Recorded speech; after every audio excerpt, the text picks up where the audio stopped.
मंडल commission की सिफारिश को भी लागू नहीं किया गया श्रीमान जी। और आप सब जानते हैं कि उस वक्त माननीय श्री कांशीराम साहब ने मंडल कमीशन की सिफारिश को लागू करने के लिए पूरे देश में धरना प्रदर्शन किया और यहां तक कि दिल्ली में बोट क्लब पर माननीय श्री कांशीराम साहब ने, माननीय बहन जी ने कई महीनों तक धरना और प्रदर्शन किया और यहां तक माननीय श्री कांशीराम साहब ने नारा भी दिया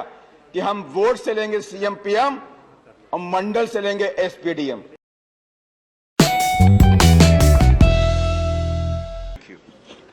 Honorable Shri Ramji. 4 minutes, please. धन्यवाद सभापति महोदय कि मुझे आपने इस 105वें संविधान संशोधन बिल पर बोलने का अवसर दिया और आभार व्यक्त करना चाहता हूं अपनी पार्टी की मुखिया बहन कुमारी मायावती जी को कि उन्हें अपनी पार्टी की तरफ से मुझे इस बिल पर विचार रखने का अवसर प्रदान किया है। श्रीमान जी, जैसा कि हम सभी जानते हैं कि ओबीसी के लोग बहुजन समाज का अभिन्न अंग हैं और ओबीसी के मान सम्मान के लिए, उनके सामाजिक आर्थिक बराबरी के लिए बाबा साहब डॉक्टर भीमराव अंबेडकर ने संविधान में आर्टिकल 340 की व्यवस्था करी और आर्टिकल 340 की व्यवस्था के तहत उस वक्त की तत्कालीन सरकार ने आर्टिकल 340 को लागू नहीं किया। तब बाबा साहब डॉक्टर अंबेडकर उस तत्कालीन सरकार से क्षुब्ध होकर के भारत सरकार के प्रथम कानून मंत्री के रूप से रिजाइन कर दिया और उसके साथ ही बाबा साहब ने उस वक्त के जो हमारे राष्ट्रपति जी थे उनको लेटर लिखा कि देश आजाद हो गया, 26 जनवरी 1950 को संविधान लागू हो गया, तो संविधान के अंदर जो व्यवस्था की गई है ओबीसी के उत्थान के लिए आर्टिकल 340 की, उसको अभी तक लागू नहीं किया गया है। तब राष्ट्रपति जी के इंटरफेयर की वजह से उस वक्त काका कालेकर आयोग बनाया गया और काका कालेकर आयोग जब बना तो उसकी सिफारिशों को भी लागू नहीं किया गया और उसके बाद भी मंडल कमीशन बनाया गया, मंडल कमीशन की सिफारिश को भी लागू नहीं किया गया श्रीमान जी। और आप सब जानते हैं कि उस वक्त माननीय श्री कांशीराम साहब ने मंडल कमीशन की सिफारिश को लागू करने के लिए पूरे देश में धरना प्रदर्शन किया और यहां तक कि दिल्ली में बोट क्लब पर माननीय श्री कांशीराम साहब ने, माननीय बहन जी ने कई महीनों तक धरना और प्रदर्शन किया और यहां तक माननीय श्री कांशीराम साहब ने नारा भी दिया कि हम वोट से लेंगे सीएम पीएम और मंडल से लेंगे एसपीडीएम। ये नारा माननीय श्री कांशीराम साहब ने उस वक्त दिया। इसलिए साथियों, माननीय श्री मानवर जी, मैं आपसे कहना चाहता हूं, जो ये बिल आया है और हमारी जो सोच है कि माननीय बहन जी और बहुजन समाज पार्टी की जो सोच है हमेशा ओबीसी के उत्थान के लिए है। हम लोग हमेशा ओबीसी के उत्थान के लिए, एससी एसटी दबे कुचलों के उत्थान के लिए काम करते हैं और इसी सोच के परिणाम के स्वरूप उस वक्त भी जो सरकार बनी, माने बीपी सिंह जी की सरकार बनी, उनके सामने हमारी पार्टी ने अपनी शर्तों को रखा, उनको समर्थन की जरूरत थी, शर्तें रखी कि आप हमारे मंडल कमीशन सिफारिश को लागू कर दो और बाबा साहब को भारत रत्न आप उनको दे दीजिए श्रीमान जी। और उस वक्त बीपी सिंह जी ने आवश्यकता अनुसार हमारी बातों को माना और इस देश के अंदर मंडल सिफारिश कमीशन को लागू किया और यहां तक कि बाबा साहब को भारत रत्न भी मिला। इसलिए हम इन परिणाम स्वरूप इन सब बातों को ध्यान में रखते हुए ओबीसी के उत्थान के लिए हम इस बिल का बहुजन समाज पार्टी पुरजोर समर्थन करती है साथियों। इसके साथियों, श्रीमान जी, एक विशेष बात मैं आपसे कहना चाहता हूं, छोटी सी बात है,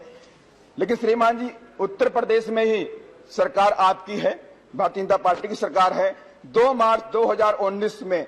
एक विज्ञापन संख्या 49 में पोस्ट ग्रेजुएट और ग्रेजुएट महाविद्यालयों में प्राचार्य पदों हेतु कुल 290 पदों की वैकेंसी निकाली, लेकिन इसमें ओबीसी एसटी लोगों को आरक्षण ही नहीं दिया गया। और इस विषय पर मैं चाहूंगा कि माननीय मंत्री जी इस पर जवाब दें। अगर आपकी मंशा इन कमजोर दबे कुचले लोगों को उत्थान के लिए है तो आप प्राइवेट सेक्टर में भी एससी एसटी ओबीसी के लोगों को रिजर्वेशन सुनिश्चित करें और साथ ही ओबीसी के और एससी एसटी एम्प्लॉइज को प्रमोशन में भी आरक्षण देने का काम करें। तब तो लगेगा आप रियल सही मायने में ओबीसी दबे कुचले लोगों का भी आप उत्थान करना चाहते हैं।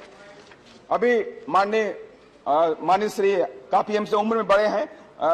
सुशील मोदी जी बोल रहे थे, माननीय प्रधान जी बोल रहे थे कि हमने उत्थान के, एससी एसटी के उत्थान के लिए बहुत सारे हमने काम कर दिए हैं। तो हम उनके सामने आपकी सरकार के कुछ एग्जाम्पल देना चाहते हैं कि 2008 में national scheme of incentive for girls secondary education एक स्कीम बनाई गई जिसमें 3200 करोड़ रुपए का प्रावधान किया गया। और उस वक्त यह कहा गया कि जो SC ST के जो गरीब लोग हैं, जो कमजोर लोग हैं, जिनकी बच्चियां कक्षा 8 कक्षा 5 के बाद ड्रॉप आउट कर देती हैं, उनके पास पैसा नहीं होता है, उनकी शिक्षा को कंटिन्यू करने के लिए 18 साल तक उनको इस तरह की इंसेंटिव दिए जाएंगे। उसको भी आपने पूरी तरह से लगभग बंद कर दिया है, आपने पूरा तरह से इसे खत्म कर दिया है। और इसके बाद साथियों, श्रीमान जी, मैं आपसे कहना चाहता हूं, दलितों के बाबा साहब की फोटो लगाने से